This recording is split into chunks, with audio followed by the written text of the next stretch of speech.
வணக்கம். தமிழ் மெனு சேனலுக்கு உங்களை அன்போடு வரவேற்கிறேன். இன்னைக்கு நம்ம கிச்சனில் ஈவினிங் ஸ்நாக்ஸ் ஃபார் நம்ம வீட்டு குட்டி சீரீஸில் எபிசோட் 4ல் கிறிஸ்பி பொட்டேட்டோஸ் தாங்க பார்க்க போகிறோம். வேக வச்ச உருளைக்கிழங்கு கூட சீஸ் துருவி போட்டு கார்ன்ஃப்ளவர் சேர்த்து குழந்தைங்களுக்கு பிடிச்ச சீசனிங் சேர்த்து நல்லா வட்டமாக உருட்டி எடுத்து எண்ணெயில் மொறுமொறுன்னு பொரிச்சு எடுத்தால் ஒரு சூப்பர்பான ஈவினிங் ஸ்நாக்ஸ் தயார். எப்படி செய்கிறதுன்னு பார்த்துடலாம் வாங்க. கிறிஸ்பி பொட்டேட்டோஸ் பண்ணுறதுக்கு அரைக்கிற உருளைக்கிழங்கு எடுத்துருக்குறேங்க. இதோட தோலெல்லாம் நீக்கிடுங்க. அதுக்கப்புறமா அதில் தூசி குப்பைகள் இருந்தால் அதை நல்ல ஒரு பவுலில் தண்ணி நிரப்பி கழுவி எடுத்துக்கோங்க.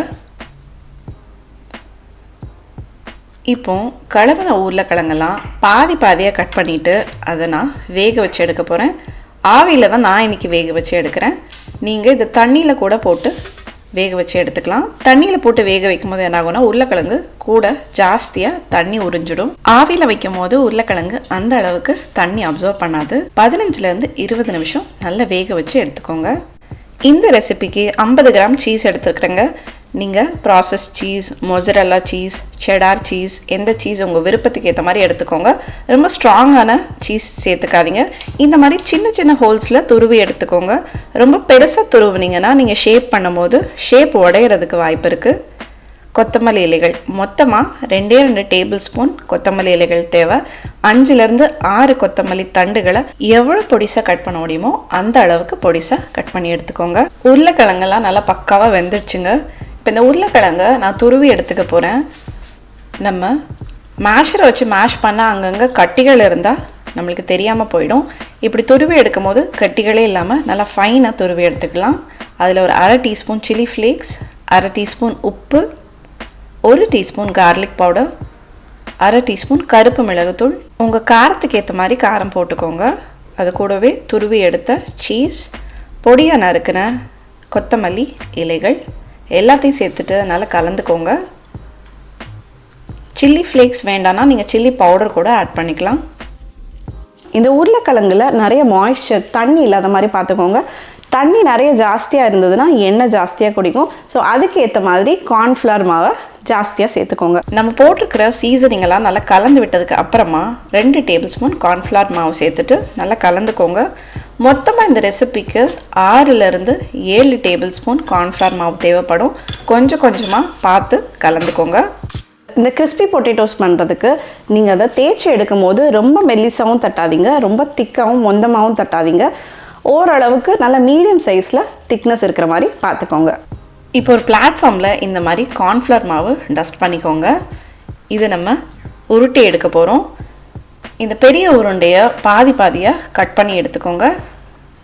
அதுக்கப்புறமா கைகளில் நான் ஒரு 2 ட்ராப் எண்ணெய் தேய்ச்சிட்டு இந்த மாதிரி தட்டிக்கிறேன்.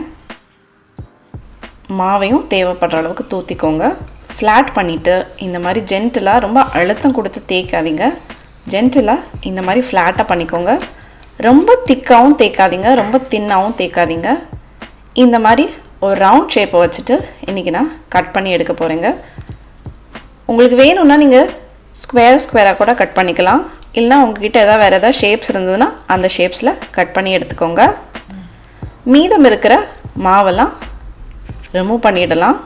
ரொம்ப திக்காக தேய்ச்சிங்கன்னா கட்லெட் மாதிரி ஆகிடும். ரொம்ப தின்னாக தேய்ச்சிங்கன்னா சிப்ஸ் மாதிரி ஆகிடும். பாருங்கள், ரவுண்டெல்லாம் ரெடி ஆயிடுச்சு. பிளேட்லேயுமே கொஞ்சம் மாவு டஸ்ட் பண்ணிவிட்டு இதை எடுத்து அந்த பிளேட்டில் போட்டுடலாம். குழந்தைங்களுக்கு பண்ணுறதுனால கொஞ்சம் இன்ட்ரெஸ்டிங்காக இருக்கட்டுமேன்னு சொல்லிட்டு இந்த மாதிரி ரவுண்டாக பண்ணியிருக்கிறேன். மீதம் இருக்கிற மாவையும் அதே மாதிரி எல்லாத்தையுமே ரவுண்டாக உருட்டி எடுத்தாச்சு. இப்போ ஸ்டவ் ஆன் பண்ணி ஒரு ஃப்ளாட் பாட்டம் கடாய் வச்சு 1/4 லிட்டர் எண்ணெய் விட்டு இதை நல்லா பொரிச்சு எடுத்துக்கலாம். மிதமான ஃப்ளேமில் எண்ணெய் சூடு பண்ணிக்கோங்க. மீடியம் ஃப்ளேமில் வச்சு பொறுமையாக நிதானமாக நல்லா மொறுன்னு கோல்டன் கிறிஸ்பாக வர வரைக்கும் பொரிச்சு எடுத்துக்கோங்க. ரொம்ப ஜாஸ்தியான சூட்லேயும் இருக்கக்கூடாது, அதாவது புகை வர மாதிரி சூட்டுலேயும் இருக்கக்கூடாது, ரொம்ப சூடு இல்லாமையும் இருக்கக்கூடாது. மீடியமான சூட்டில் பொரித்து எடுத்துக்கோங்க. இது நம்ம ஏற்கனவே வேக வச்ச உருளைக்கிழங்குன்றதுனால நல்ல ஒரு கோல்டன் கலர் கிடச்சதொன்னே நீங்கள் எடுத்துடலாம். பாருங்கள், இந்த மாதிரி நான் இன்னொரு கொஞ்சம் கலர் கிடைக்கிறதுக்காக இன்னொரு தடவை திருப்பி போட்டு எடுத்துக்கிறேன். இந்த மாதிரி கலர் வர வரைக்கும் ஃப்ரை பண்ணி எடுத்துக்கலாம். வாவ், நல்ல புசு புசுன்னு கிறிஸ்பாக வந்துருக்குது. மீதம் இருக்கிற எல்லா கிறிஸ்பையும் பொரிச்சு எடுத்துக்கலாம். பாருங்கள், அது நல்லா உப்பி வருது, நல்ல ஒரு கலர் சேஞ்ச் ஆகி. இது ஈஸியாக பண்ணிடலாம். அது போக உருளைக்கிழங்கு பொரிச்சு கொடுத்தா எல்லா குழந்தைங்களும் ரொம்ப விரும்பி சாப்பிடுவாங்க. இந்த உருளைக்கிழங்கு உங்கள் வீட்டு குட்டீஸ்க்கு நல்ல ஒரு ஸ்ட்ரென்த் அண்ட் எனர்ஜி கொடுக்கும். நம்ம பொட்டேட்டோ கிறிஸ்ப்ஸ் எல்லாம் நல்லா சூப்பராக ரெடி ஆகிடுச்சு. கிறிஸ்பியாக நல்ல கோல்டுனாக தயாராகிடுச்சு.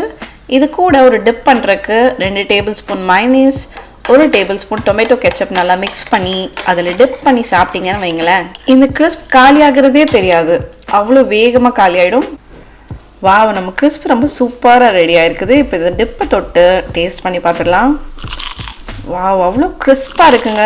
உங்களுக்கு அந்த சவுண்ட் கேட்க முடியும்னு நினைக்கிறேன். அப்படியே போயிட்டே இருக்குங்க, அவ்வளோ கிறிஸ்பாக இருக்குது, லைட்டாக இருக்குது, சூப்பராக இருக்குது. கண்டிப்பாக ட்ரை பண்ணி பாருங்கள். எல்லாரும் இந்த கிறிஸ்பி பொட்டேட்டோஸ் ரெசிபியை ரசித்து பார்த்துருப்பீங்க நம்புகிறேன். உங்கள் வீட்டு குட்டீஸ்க்கு இந்த ரெசிபியை பண்ணி கொடுத்து எப்படி ருசித்து சாப்பிட்டாங்கன்றதை கமெண்ட்ஸ் மூலமாக தெரியப்படுத்துங்க. அதுபோக உங்கள் குட்டீஸ்க்கு என்ன ஸ்நாக்ஸ் பிடிக்குன்றதை கமெண்ட்ஸில் தெரியப்படுத்துங்க. மற்றும் ஒரு ரெசிபியோட அடுத்த வீடியோவில் மீண்டும் சந்திப்போம். மறந்துடாதீங்க, நீங்களும் சமைக்கலாம்.